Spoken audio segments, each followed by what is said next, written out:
Right friends, welcome back to the third capsule. This is Unified Financial Sector Regulator, and this issue came to the prominence because of one incident in the month of February.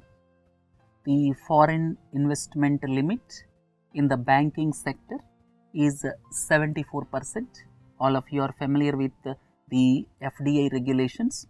74% is allowed in banking sector, 100% is allowed in telecom sector, and here there are several regulators that comes into picture. Actually, after announcing FDI or FPI limit, Reserve Bank of India is the foreign exchange regulator and SEBI is the capital market regulator, and when the limit of 74% is breached by HDFC Bank, both FDI and FPI put together, the limit is 74%, and when the limit of 74% was breached by the HDFC Bank, then Reserve Bank of India came into picture and it advised the stockbroker, or you can say the custodian of shares, the stockbroker. It advised the stockbroker to stop trading, and that irked Securities and Exchange Board of India, and SEBI stated it is our domain to stop trading, or you can say to give directly instructions to the custodian of the stocks. So RBI has no role to play in this. RBI would have advised SEBI, and subsequently SEBI has to notify the concerned stockbroker. Because of this development, now this unified financial sector regulator concept is gaining ground. If you look at major financial sector regulators in our country, Reserve Bank of India, Securities and Exchange Board of India, Insurance Regulator, Pension Fund Regulator. So these four are major financial sector regulators. Reserve Bank of India, I need not explain more about this. With regard to Reserve Bank of India, it regulates the issue of banknotes and at the same time keeping of reserves with a view to secure monetary stability. And if you go ahead, Reserve Bank of India came into effect in 1935 and headquarters Mumbai in 1937, shifted from Kolkata. Initial headquarters was Kolkata. And if you look at the main functions of Reserve Bank of India, it is a monetary authority. It regulates foreign exchange. So the manager of foreign exchange is Reserve Bank of India. It is a banker to the government. Not only that, banker to the scheduled banks also. It is not only banker to central government, state governments, it is also banker to scheduled banks, and it regulates and supervises the financial system. And if you go ahead, this is monetary authority, I am talking about Reserve Bank of India. It regulates money market instruments. Money market instruments means the instruments which involve borrowing for short duration. It regulates foreign exchange. Then currency is managed by it, and banker to governments and all scheduled banks, as I have already told you. It regulates government securities market. When central government wants to borrow by issuing government securities, it has to go through Reserve Bank of India. It regulates prepaid payment instruments. Nowadays, lot of digital payments are taking place. So this prepaid payment instruments, or you can say mobile wallets, is within the domain of Reserve Bank of India. And if you look at the functions of Reserve Bank of India in further detail, it regulates all types of commercial banks. Then leasing companies, it regulates this leasing companies or non-banking financial institutions. Then factoring companies, microfinance institutions, asset reconstruction companies, these are all regulated by Reserve Bank of India. These are examples of commercial banks. Here factoring companies, what is the meaning? If I am selling 100 computers to a firm in Delhi, then it may take some time for me to get payment from Delhi, and meanwhile by producing this bill I can get some money from the factoring companies, and these are all regulated by Reserve Bank of India. Microfinance institutions, microcredit, loan up to rupees 1 lakh is termed as microcredit, and microfinance institutions are regulated by Reserve Bank of India. Asset reconstruction companies are regulated by Reserve Bank of India, where these bad loans are sold to asset reconstruction companies. Then rural cooperatives as well as urban cooperatives, banking aspects are looked after by Reserve Bank of India. So these things please don't forget. If you look at Securities and Exchange Board of India, this is known as Capital Market Regulator. This regulates several aspects pertaining to capital market.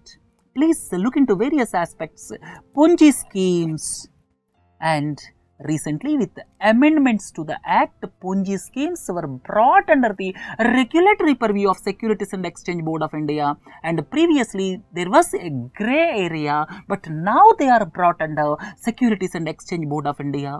Investment banks, capital markets, stock brokers, real estate investment trusts, infrastructure investment trusts, stock exchanges, commodities futures markets, commodities options markets, then alternative investment funds like angel investments, venture capital funds, mutual funds, then collective investment schemes with corpus of rupees 100 crore or more. So these are all looked after by Securities and Exchange Board of India. If you look at IRDAI, IRDAI basically regulates insurance sector. Then insurance sector can be divided into life insurance firms, please look into these examples, non-life insurance firms, please look into these examples. At the same time, standalone health insurance firms, please look into these examples. So here there's a life insurance, non-life insurance, standalone health insurance. These are all regulated by IRDAI. And at the same time, please look into Pension Fund Regulatory and Development Authority. This looks after all types of pension products. So we discussed briefly about 4 financial sector regulators and who coordinates their activities. For coordination, there is one body is there. What is that body? This is Financial Stability and Development Council. Financial Stability and Development Council. This is the coordinating body, you can say. It is under the Ministry of Finance and the chairperson is the Finance Minister. Here, heads of the financial sector regulators like head of RBI, head of SEBI, head of IRDAI, head of PFRDA. These all represent as members in FSDC. So, it basically talks about macro-prudential supervision of the economy. That means the overall stability of the economy will be looked after by FSDC, where all these financial sector regulators are members of FSDC. FSDC is headed by the Finance Minister. This is the present arrangement. So, financial sector regulators regulating their own spheres of activity, and for overall economic stability, or you can say macroeconomic stability, this FSDC will come into picture. And I would like to point out 4 issues. What are the problems with the present system? First issue is, here sometime back, a few years ago, there was a dispute with regard to who will regulate ULIPs. What is meant by ULIP? ULIP means Unit Linked Insurance Plan. Unit Linked Insurance Plan combines the traits of not only insurance but also the money is invested in stock market. If you talk about Unit Linked Insurance Plan, it is insurance product as well as the money is invested in stock market. That means it has got the traits of capital market instrument also. Now the question arises, who will regulate? Either IRDAI or SEBI. And it was decided that as the main trait of this product is insurance, it will be regulated by IRDAI. So the matter was settled some years ago. Look at the second aspect. Nowadays, several insurance products combine the characteristics of pensions also. Now, several insurance products are coming, and with assured pension after 60 years of age.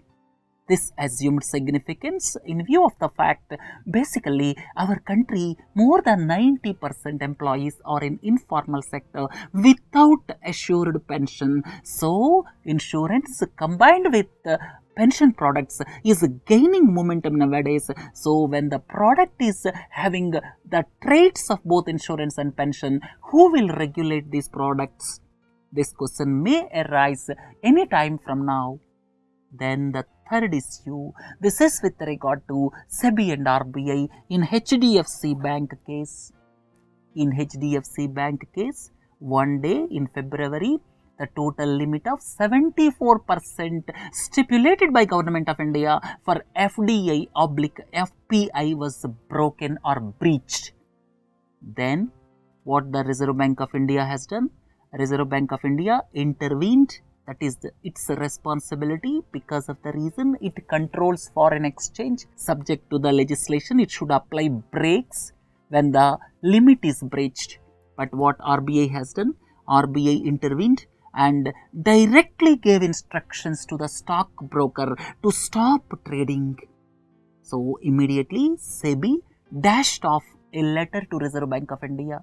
So, the right way is Reserve Bank of India should inform SEBI and subsequently SEBI should give instructions to the stockbroker. But by skipping SEBI, RBI has given direct instructions to stockbroker and it irked Securities and Exchange Board of India.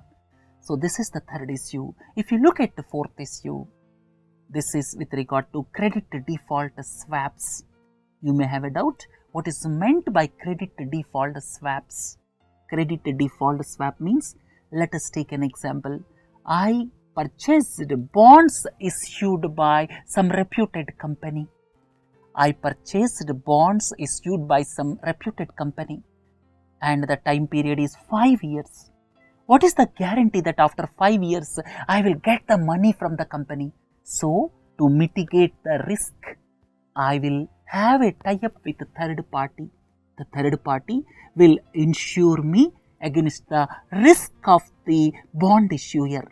So, if the bond issuer fails to pay back to me after 5 years, the third party will pay to me. So, that is known as credit default swap.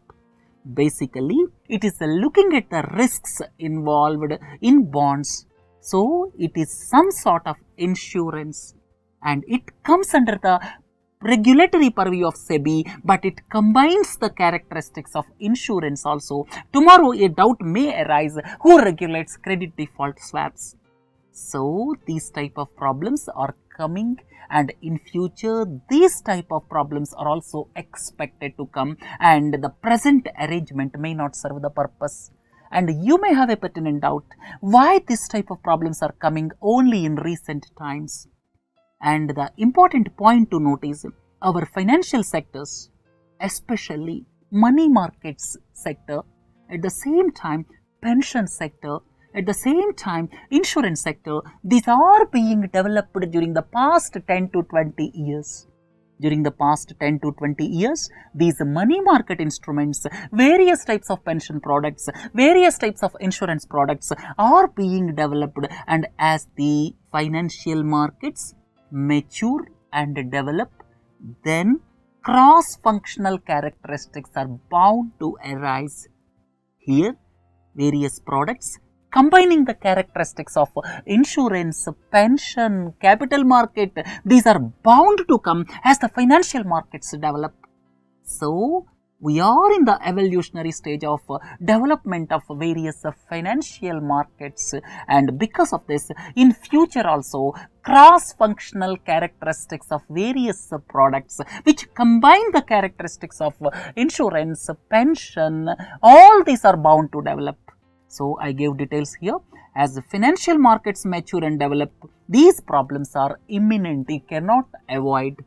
As financial markets develop further, it will lead to the issuance of more and more complex hybrid products as investments, pensions, insurance overlap each other. And India opened up insurance sector as late as around 2000. Previously, it was under the public sector. Insurance sector was opened after 2000. And another point is pension products are also of recent origin, and hence these problems are likely to come up more in the coming years. And you may have a doubt, what are the other problems with the present system? As we have already discussed, there are various types of regulators to control this financial sector. And what happens is, these financial sector regulators work with the compartmental mind. They do not look at the total macroeconomic stability. They look at only the development of their own sector. So, whenever any regulatory step is taken, they work with narrow-minded concept of regulating their own turf without looking at the broader perspective of macroeconomic stability. So, after 2008, systemic risk assumed a lot of significance. Systemic risk, that means nowadays financial sector entities are not independent, they are interconnected. One financial sector may issue a product and subsequently that is sold to some other sector, and subsequently that is also sold to some other sector. So, these are all interconnected, and the experience of 2008 clearly shows that systemic risk is there in the financial markets. Systemic risk means, see, let us take an example. Let us assume that Infosys money is with State Bank of India. Infosys has got around 20,000 crores of deposits in State Bank of India, and several people are the shareholders in Infosys. Let us take an example. Suppose SBI fails. What will happen? If SBI collapses, what will happen? Infosys rupees 20,000 crores will go away, and subsequently all the shareholders will lose. Like that, total financial system is interconnected. So, systemic risk assumed a lot of significance after 2008 financial crisis. So, the financial institutions like banks, insurance companies, mutual fund, asset management companies, pension fund managers are all interconnected, and failure somewhere may affect the overall financial system as a whole. So, systemic risk is more nowadays because of interconnection of various financial sector organs. So, because of the pitfalls nowadays, this macroprudential regulation is gaining importance. Macroprudential regulation, what is the meaning of it? So far what we are doing? So far we are doing regulating each and every sector independently. To regulate each and every sector independently, we have different regulators, but different regulators will look at their sector without looking at macroeconomic stability of the economy as a whole. And to look at this, nowadays the concept of macroprudential regulation or single regulator at the top is gaining momentum. So, it is the approach to financial regulation nowadays so as to eliminate systemic risk. At the same time, so as to eliminate the prospect of these regulators looking at their own turf without looking at macroeconomic stability as a whole. So, this macroprudential regulation is aimed at mitigating the risk of the financial system as a whole, and it is required to take care of systemic risks in the economy, and this assumed significance after 2008 financial crisis. So, what is the way out? Instead of these regulators, these many regulators, there should be only one unified financial regulator. So, unified financial regulator, what it will do? It will look at macroeconomic stability as a whole, and that will avoid all the instances what we have taken as examples. So, the need of the hour is to have macroprudential regulator, and macroprudential regulator at the top will have financial conducting authority. One financial conducting authority will be there to take day-to-day decisions, and it looks at the decisions from the overall perspective of macroeconomic stability, and it will reduce systemic risk, and petty quarrels among the regulators can be avoided, and the overall perspective is oriented towards singular goal of achieving macroeconomic stability, and with this the need for FSDC can also be eliminated. So, there will be no need for FSDC once this macroprudential regulator with the financial conducting authority is there. So, the issue of unified financial regulator is gaining momentum in recent times. Probably the examples what I have told you will be useful for understanding the concept as a whole. Right friends, we discussed many things about the Indian financial system and the need for unified financial sector regulator. Right friends, have a nice day. Thank you.